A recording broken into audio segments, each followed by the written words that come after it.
Bonjour tout le monde, bienvenue sur Post Ciné, la chaîne du passionné. Aujourd'hui, je vais vous parler du film Poséidon, le remake. Histoire. Une nuit de Saint-Sylvestre festive a commencé au milieu de l'Atlantique Nord, sur le luxueux navire de croisière Poséidon.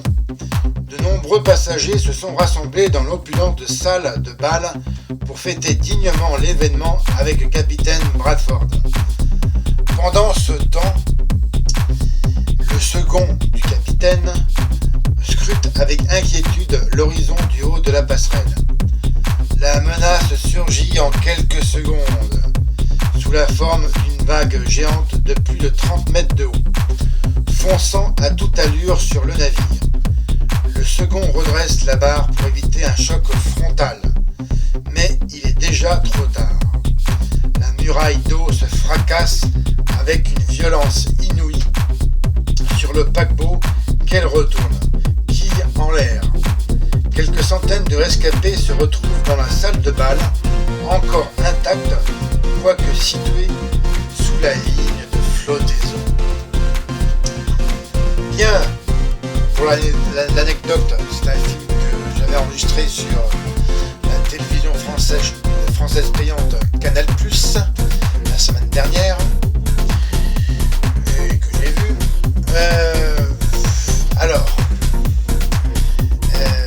Je n'ai pas vu le film original, qui s'appelle Les Aventures de Poséidon. Eh bien, je voudrais le voir, car, à mon avis, il est sûrement plus intéressant que celui-ci. Le scénario est vraiment alléchant. Imaginez donc un paquebot genre Titanic, ce qu'on fait de mieux en paquebot actuel des croisières de luxe, à plusieurs étages. Eh bien, il se retrouve renversé par cette vague qu'on appelle aussi une vague scélérate, qui fait souvent entre les 30 voire 50 mètres de hauteur. Imaginez un peu le monstre d'eau que ça peut être. C'est carrément, en fait, c'est la puissance même de l'océan. Quand ça rencontre, même si il est vraiment très massif, ce Poséidon, eh bien ce n'est qu'une coquille de noix par rapport à la puissance d'eau qui arrive sur lui.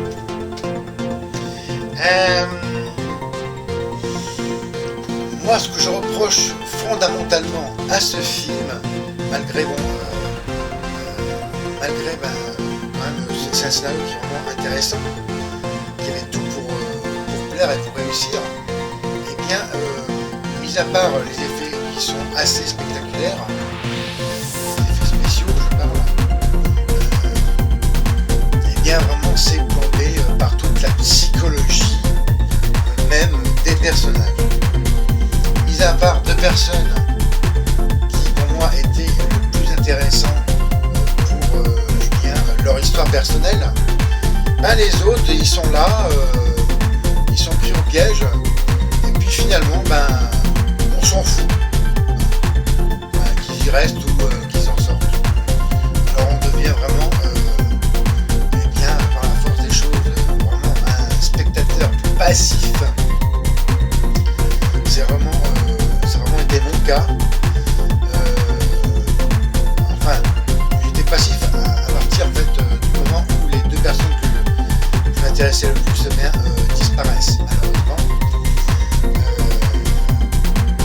Alors les autres, je m'en fous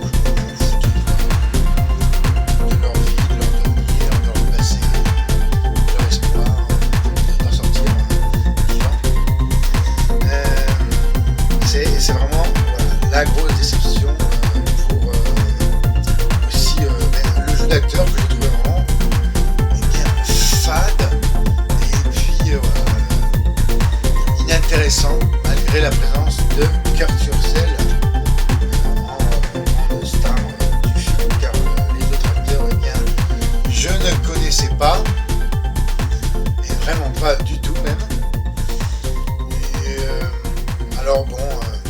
leur cheminement est pourtant intéressant, parce que imaginez progresser dans un endroit à l'envers, c'est quelque chose qui voilà est dans le fait lui-même est intéressant. En plus, qui se révèle être un danger de tous les instants, avec des explosions, des effondrements et cette montée d'eau inexorable. Voilà, ce qui donne un film vraiment eh bien, décevant dans son ensemble, et c'est dommage, car j'attendais quand même plus de ce film catastrophe, qu'il est avant tout une histoire d'aventure, c'est plus de la catastrophe, et qui est vraiment eh bien, pêche par ce manque scénaristique concernant les acteurs-actrices. On ne sait pas leur histoire, et voilà, j'aurais voulu avoir vraiment un développement quand même plus poussé, quitte à en faire un film plus long. Alors, les effets spéciaux, ben oui, ils sont corrects, hein, voire pas mal par moment, mais pour ce qui est en fait de tout le travail, enfin le design du bateau lui-même, bien sûr, on voit tout de suite que c'est fait à l'ordinateur, et j'ai pas trouvé ça vraiment extraordinaire. Franchement, avec ce qu'on fait maintenant en 2015, ça paraît même désuet à l'heure actuelle. Pour les effets d'explosion, la montée des eaux, l'impression en fait de tout ce qui est oui, inondation, c'est bien rendu. Voilà, là au moins ils se sont corrigés sur au moins ça. Pour moi, c'est du bon travail. Et puis j'ai vraiment pas du tout. Enfin, la fin du film, j'ai bien aimé, mais aussi pas du tout. Je la divise en deux parties. Quand ils s'en sortent, hein, je vous laisse le voir pour voir ce film, pour pas vous en dire plus. Ils trouvent un moyen de s'en sortir. J'ai trouvé ça, oui, ingénieux. C'était bien vraiment, vraiment une bonne solution. D'ailleurs, si ce n'est la seule. Et puis, une fois qu'ils sont sortis de là, et ben voilà, la patatras, là, ça pompe tout le travail qui a été fait avant, en fait, qui vous tient en haleine, hein, qui vous tient, en fait, voilà, c'est vraiment haletant jusque quand ils s'en sortent. Et puis après, c'est tout de suite téléphoné, comme par hasard. Il y a un bateau de sauvetage, enfin un pneumatique de sauvetage qui se trouve là. Et puis ils attendent pas des semaines avant l'arrivée des secours. Voilà, j'ai pas aimé vraiment, même pas du tout le dénouement final. J'aurais voulu un peu plus encore de suspense, mais bon, sans doute un choix scénaristique. Je reviens alors au jeu des acteurs-actrices. Mis à part les deux qui quittent l'aventure précipitamment, qui jouaient, ils n'ont pas eu le temps vraiment de jouer parce que c'était court. Et pour moi, c'était les plus intéressants. Et même avec Kurt Russell, j'ai trouvé, il jouait, mais enfin, c'est vraiment le minimum de service. C'est vraiment, on ne se sent pas du tout impliqué dans eh bien, leur progression. On est vraiment trop passif. Malheureusement, même s'il y a des passages où c'est vraiment ça réveille un peu, ça a réveillé un peu mon attention. Voilà, c'est vraiment, encore j'insiste, la déception du film. La musique, c'est curieux, alors là, ça m'a fait penser par moment à une musique de super-héros. Alors, je ne sais pas si c'est pour peut-être retranscrire la masse énorme du navire en lui-même, qui pour moi est un personnage à part entière, même si c'est pas quelque chose de vivant. Enfin, c'est bien sûr, enfin, c'est pas une personne physique que je veux dire par là. Mais en lui-même, c'est un personnage du film. C'est le personnage principal du film, le paquebot. Et c'est marrant, j'ai trouvé cette musique, on fait penser à un super-héros, style peut-être Avengers. Voilà. Qu'est-ce que je pourrais vous dire d'autre?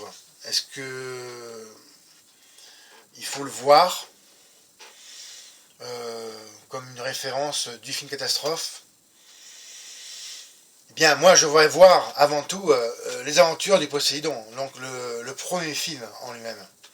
Et après, je pourrais vous donner ma réponse. Pour moi, ce film est dispensable dans tous les sens du terme. C'est à peine à peine un bon moment, je dirais. C'est un divertissement vraiment très moyen. À voir en téléchargement ou éventuellement en DVD à tout petit prix, genre dans les 1 euro.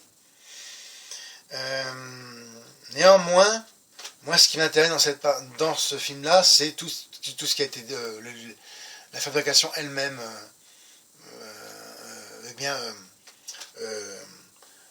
de tous les effets spéciaux, les scènes où on suit la progression. Voilà, c'est ça qui est intéressant. Même si on se fout du devenir des personnages, c'est toute la progression dans le navire. Ça m'a intéressé. Voir comment ils ont construit tous ces décors, oui, ça mériterait, à mon avis, le coup d'œil. Mais encore, vraiment, à trouver au plus petit prix possible. La note finale, je donne vraiment un tout juste 10 sur 20. C'est vraiment juste la moyenne. Et ça vaut pas plus pour moi.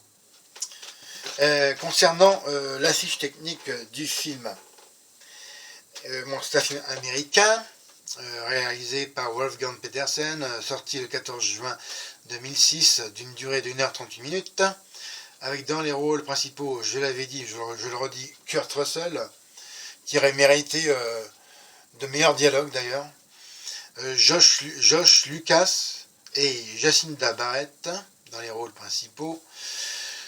C'est un genre aventure, moi je dirais plutôt catastrophe. Un film américain. Les Américains quand même, si je compare avec les Français, j'ai pas à ma connaissance un film de catastrophe français. À moins que je me trompe, si quelqu'un me contredit, qu'il me le dise tout de suite dans les commentaires. À l'heure actuelle, il n'en existe pas. Et d'ailleurs, c'est dommage. C'est distribué ce film. Alors, il est sorti en DVD le 10 mars 2010, distribué par Warner Bros. Box office en France, eh bien 627 498 entrées, ce qui m'a l'air vraiment faible. Pour un budget de 140 millions de dollars. Je ne sais pas si il s'est rattrapé en France sur les ventes en DVD ou les locations. Peut-être. Sorti en Blu-ray le 14 avril 2010. Quelques faits pour finir sur le film en lui-même. À noter une Black Eyed Peas au générique. L'américaine Stacey Ferguson, la chanteuse du groupe, figure au générique de Poséidon. Elle se voyant ainsi offrir son premier rôle important sur grand écran. Celle qui incarne le personnage de Gloria dans ce film catastrophe a toujours voulu entamer une carrière d'actrice. Avant d'opérer sur scène, la jeune femme s'était notamment illustrée dans les séries télévisées California Dreams et mariée 2 enfants. Il me semble que c'est la chanteuse lors de la surprise party du Nouvel An. Quelle belle femme. Tournage californien, hein. Le film s'est déroulé dans les studios de la Warner Bros. À Burbank en Californie. C'est d'ailleurs dans ces studios que furent recréés tous les intérieurs du navire. Je pense que là, ça vaut quand même le coup d'œil. Bon, une révolution numérique. La plupart des scènes spectaculaires ont été tournées avec des effets numériques. Bah oui, là, ça se voit. Hein. Mais enfin, je le redis encore, c'est des effets numériques moyens. Surtout quand je compare avec ce qui se fait en ce moment en 2015. Mais afin que les effets désastreux du naufrage soient crédibles, il a fallu travailler le rendu de l'eau et la modélisation des éléments solides. À cet effet, une équipe de 100 personnes ont mis au point pendant une année entière un programme baptisé Computational Fluid Dynamics, mais le logiciel s'est avéré si dispendieux qui n'a pas été vraiment financé à son maximum, qui a coûté trop cher pour l'époque, c'est ce qu'ils disent. Après, ce sont des informations que j'ai trouvées sur allociné.fr. Je ne sais pas qui prêchait du faux du vrai. Sans doute il faut en prendre ou en laisser. Et un dernier mot sur Amy Rossum. C'est une toute jeune actrice américaine d'âge d'à peine 20 ans qui figure dans ce film, et c'est son second film catastrophe. Elle avait figuré avant dans Le jour d'après de Roland Emmerich, sorti en 2004. Cette fille, je ne la connaissais pas, elle m'a pas du tout marqué. Donc vraiment, je la classifierais dans une actrice hyper fade, voire insignifiante. Voici ce qui conclut cette vidéo critique du film Poseidon le remake. Comme d'habitude, laissez-moi vos commentaires. Hein. Regardez, partagez mes autres vidéos. Mettez-moi un M. Et encore mieux, abonnez-vous à ma chaîne. C'était Fred. Bye.